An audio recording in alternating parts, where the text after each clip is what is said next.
Doesn't want to hear us How's it argue. going, everybody? Welcome back to the Liberty Hour, streaming through Spreaker Studio and the A2 Jack YouTube channel. We're back here with Michael, Kasey, and Ricky. We were just starting to talk about a little bit about our thoughts on the whole George Floyd assassination that essentially happened by the police in Minneapolis and the responding riots and protests that have happened in the city.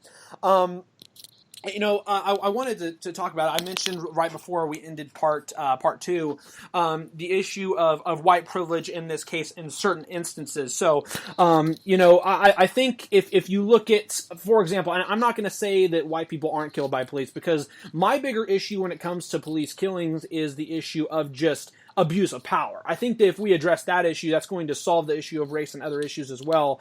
But I think that you can look at, when it comes to interactions with police, the neighborhoods that you're born up in and live in, and these riots that are going on. And I think that you can look at those and you can say the response by the police and where they live and what they have to deal with.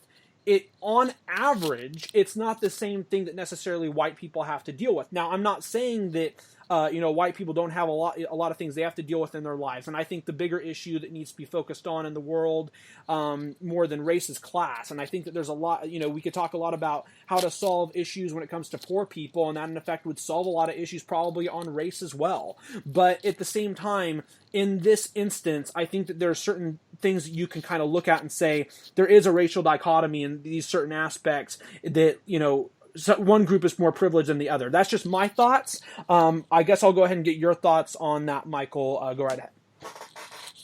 Casey, go. No, he said you. Casey, go. Go ahead, Casey. You can go ahead. That's fine. Okay, well, I agree that there is white privilege on only certain aspects. I don't believe there's like an overall privilege with everything, but I do believe there is a privilege with only certain things. Mm-hmm. But I know Michael has his own thoughts on that, so why don't you go? There is both white and black privilege. Mm-hmm. Obviously, it's a topic that is heavily debated, and I realize that I am on the lesser side of there being black privilege, and I know the reason why there is black privilege is because of our history, right? Even though I had nothing to do with our history, I'm still being not a victim, but I am a cause of black people having more of an advantage given an equal situation. Now, on average, though, black people, unfortunately, are I don't know how to say targeted it, by police or terrorized by police or whatever. No, territorially, they're more pronounced in poor communities. And so they're trying to equal that out, and I realize that. But that isn't to say that, someone who's growing up in the same neighborhood as me doesn't have more of an advantage. It's just situational, A couple things I'd like to say. I think one that me and you would both agree with, and then I have a question for you in response to what you just said. One thing, because you mentioned our history, I will say I do agree with you in some respect, because I personally am not one that agrees with something like reparations. I don't agree with that. That's just me, personally. I don't think that's a good solution. I think that actually could lead to arguably more racial unrest than we currently have. But I do want to get your thought, though, because you mentioned there's white privilege and black privilege. What are a couple of issues that what are a couple of examples that you believe out there would represent like black privilege and stuff like that? I know there's some tests out there that businesses try to be diverse. That's probably the biggest one, is that businesses try to be diverse, and then they pick an applicant that's more qualified. They pick a less qualified applicant solely because of their race. Over a more qualified applicant because they're white and they have a lot of white people already, and they're trying to diversify because that looks good for their business. Yeah, the only way I guess I would respond to that is they're still going to be qualified to do the job at an efficient rate, I would argue. But you do bring But up an you want interesting. to pick the most qualified. Well, yeah, that's completely fair, and I do think that there's an issue with that too when it even comes to certain things like the military. I know I have a couple of friends who, try to enlist for branches of the military that had struggles because they had applicants who were, either a minority in some respect where they were given preferential, treatment to get in over that person. So I do think that definitely is out there and that exists. I think that's definitely a fair point. However, I think this issue is very minor. It shouldn't be talked about nearly as much as other issues. There's other issues like mental health, and because I think race is behind us, and there's obviously cases like what's his name that just got his neck hold down and killed. Yeah, George Floyd. Mm-hmm. There's obviously cases like that. It is a white officer, right? He's white, I think. Yes. Yeah. Remember? Yes, he was. So he's white and he's black. It looks racist. That isn't to say it is racist, right? Yeah.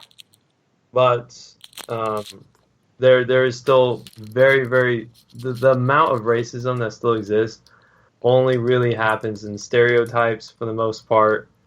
Besides that, it's mostly just leftover people from the past that are living in the past, like old people, and they're dying off, and a new generation is coming about that is much, much, much more against racism as a group, right? Mm-hmm. So I think mental illness is way bigger of an issue. I think it's the most understated issue compared to race, right? I would agree that it is an issue that needs to be talked about a whole hell of a lot more, and I think that if we talked about that issue a lot, the biggest thing that it would serve to benefit is the issue of gun violence in this country. I think if we talked about mental illness, you're not going to fully solve that issue, but I think that if we had mental health checks or we talked about that issue a lot more, I think there would be a lot less gun deaths in this country and mass shootings. What I will say though, go ahead. No, of course, because basically, I don't know anyone that would go shoot up a school without a mental health problem, right? Mm-hmm. Diagnosed or undiagnosed. Yeah. One thing I was going to say though, in this issue, the police officer Derek Chauvin, he's been involved in 3 shootings. He's been involved in use of force situations before, and the department as a whole, in 2017, they shot and killed Justin Demond, an Australian woman who called police as well, and she actually had that's interesting. I've never seen that before. Australian and African American. That's really weird. So I mean, the point is that this department has a systemic issue when it comes to use of force situations, and I think that's the big thing. Is in America, what we need to focus on more than anything to solve this big issue surrounding race is when it comes to officers. I think that they should be trained in de-escalation first, and I think that there also needs to be better community representation when it comes to policing, because we see that as a big issue when it comes to so many of these killings. Is there just ends up being almost no respect to both sides because of the fact that many officers are either primarily white or they don't represent that community and they don't live in that community, so they don't understand, they don't converse with those people, they don't understand what that community is needs or what they're dealing with. So I think there needs to be community representation, and I think police officers need to have less use of force and be trained in de-escalation. That's just my thought on that issue, what needs to be solved. Any other comments on this? You guys have any last things you want to say? Michael, Kasey, Ricky, you have anything you want to say on this? No, not really. I think I've said what I need to say. I think I said what I need to say. But I will have to disagree a little bit with the old people dying out that are racist. A lot of the videos I see nowadays of people being racist are almost in like their 30s, late 20s. Like I still see it in all ages. Yeah, but they're more closet racist. Yeah, it's just that when you see so much of it, it's hard to believe. Like I believe it is getting a lot better, but I see a lot more racism that I would expect to see in this generation. There's still a lot of them out there, and I feel like a lot of them are secret racist, so we don't see them. Like I remember when Donald Trump was becoming president, all of a sudden all the racists had a party and they came out. Well, if you think about it, right, all the closet racists were the racists And actually, I back see then. a lot of them on Twitter too. I don't have Twitter anymore, but I remember when I was on there a couple years ago, there were still a lot of racists on there that were my age. You know, like. But the point is that it's not Mhm. it's not out of the, no one except the old people are going to be openly racist No. because of social backlash. I see a lot of people that this are would only openly happen racist and online. don't care about the social. Online though. Online, offline, it's still a platform for them. Even worse, online, they're Where more open about offline? it. Offline, I don't know. I'm just saying, online or offline. I do want to mention, because you did bring up Trump. I just want to say real quick my thoughts on this. I don't think Trump is necessarily a racist in some respects. I think he definitely is in other respects when it comes to things like Mexicans and stuff like that. I also don't think that necessarily, I don't think that even a majority necessarily of Trump supporters are racist. I think there are definitely those some that are. One thing, though, that's undeniable is even if both of those things, even if Trump wasn't a racist and a high majority of his supporters, weren't racist, one thing is he clearly perpetrates that to a lot of Americans. And the way I would prove that is the Southern Poverty Law Center, the statistics from here, back in 2015, there were only about 720-something hate groups in America. Now there's 925 years later. So there's obviously some correlation there to 200 more hate groups and the fact that that is still the leading cause of terrorism in America and the fact that Trump is president. There's an easy correlation that can be made there. And so I don't think we are fully solved on the racism aspect side of things. I do think in some respects it's getting better, but I do think that right there is an alarming figure that shows that we still have a long way to go. Yeah, but here's my point though, is that we're moving in the right direction. I believe if we last a few hundred years, right, that we're not going to be racist anymore, and the world doesn't blow itself up. It's going to be a much more equal place where white privilege and black privilege will be a thing of the past. And honestly, by then, I think all the Africans and whites are going to mix all together, and we're all going to be the same color.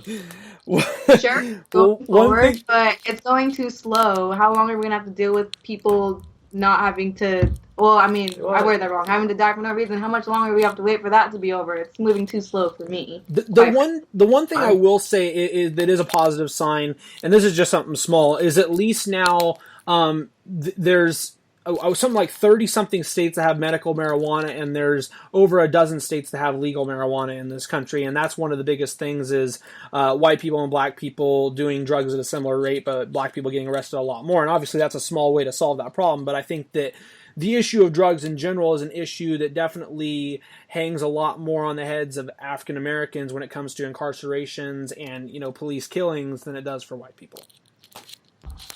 Well, I don't know about the accuracy of those statistics, but that's cap if that's true. All right. Well, I guess we'll go ahead and end that issue on that. I got a couple minutes. And on the cap.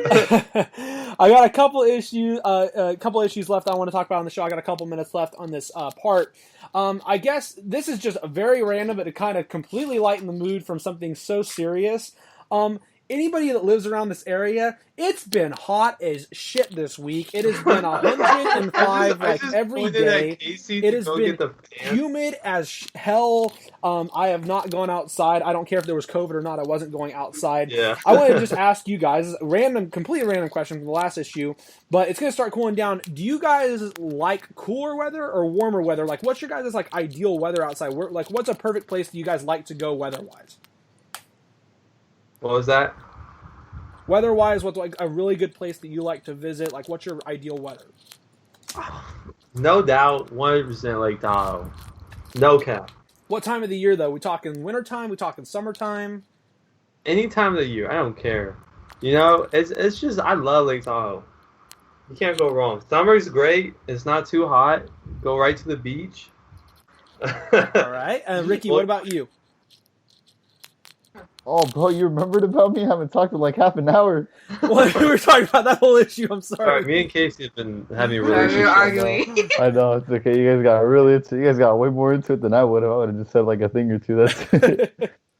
No, dude. I feel like it's super biased just because I've only been there once. But, dude, when I went to Seattle, it was nice. Seattle was just nice weather all around, but I only went, for vacation. if I wasn't that, I'd say Idaho, because during the summer, Idaho can be pretty like fresh. Like over there, they think it's hot when it's like 84 degrees, dude. They're all like putting on tank tops and stuff. I'm like, dude, this is like fine to me. But except I get cold a lot easier. So for me, I'd be able to handle more heat than cold, personally. But that's just my take on it. Okay. All right. Well, I'll get Kasey's response to that, and I'll let you guys know what my ideal weather is when we come back for part 4 of the Liberty Hour. Stay tuned.